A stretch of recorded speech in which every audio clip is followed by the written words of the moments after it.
Alberta wants to give its doctors the ability to work for private and public healthcare at the same time. So, as you'd expect, it's generating a lot of questions. Here's what we know so far. Starting with the why. The province says Albertans are waiting too long for surgery. The government believes the system it's proposing will relieve pressure on public healthcare and lower surgery wait times. Alberta patients will continue to receive care through a strong public health system, but will also have the option to purchase services they are currently waiting for, such as hip, knee, or cataract surgeries. What does this mean for public health care? Essential care, emergency services, and cancer treatment will remain publicly funded, and the province says immediate guardrails will protect the public system. Family doctors won't be allowed to participate in private care for the time being. I also want to be extremely clear that there will be no reductions in publicly funded procedures or services, and no Albertan will ever have to pay out of pocket to see their family doctor or receive the medical care they need. What about some other rules? The province says some other safeguards could be put in place down the line, but the bill doesn't spell them out. Those could include how many private surgeries physicians can do, what times and days of the week they're allowed to perform those surgeries, what specialties can and can't operate privately. Any guardrails will be put in place later, after consultation and through ministerial orders. What I would expect in terms of prudent health policy is putting guardrails into place to begin with, so that they're in place before we just let the free market have at this. That is what I would expect from a reasonable health policy perspective. Have other places tried this? The province says similar dual practice models are in place and successful in countries like Denmark, the Netherlands, United Kingdom, France, Germany, Spain, and Australia. So, if that's the case, can Alberta pull off something similar?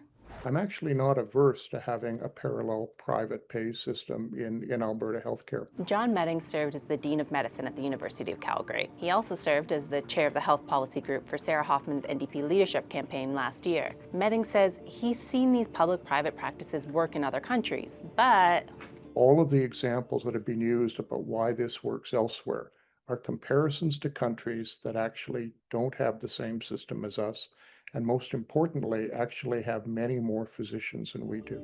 Without more physicians, Medding says this model might not be viable here. The province thinks their model will act as a physician magnet, attracting doctors to Alberta. I think this is a tool that will help us retain physicians and other healthcare professionals that are frankly going to other jurisdictions.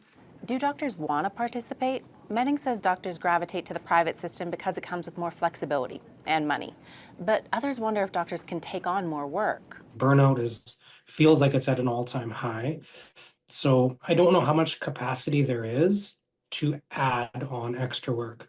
Now, that's not to say that surgeons aren't going to jump at the opportunity to do the same work for more money. Who else could this affect? Well, doctors don't operate alone. They need nurses and anesthesiologists to support surgeries. The Canadian Medical Association is worried private clinics will poach from the public workforce, and the union representing Alberta nurses shares those concerns. There's no magic wand we can wave to increase the number of healthcare providers.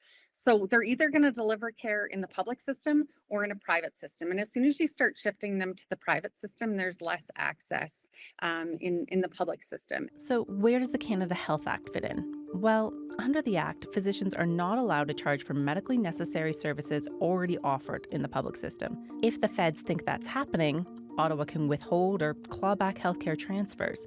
But that's not the threat it used to be. These days, provinces pay the lion's share of public health funding.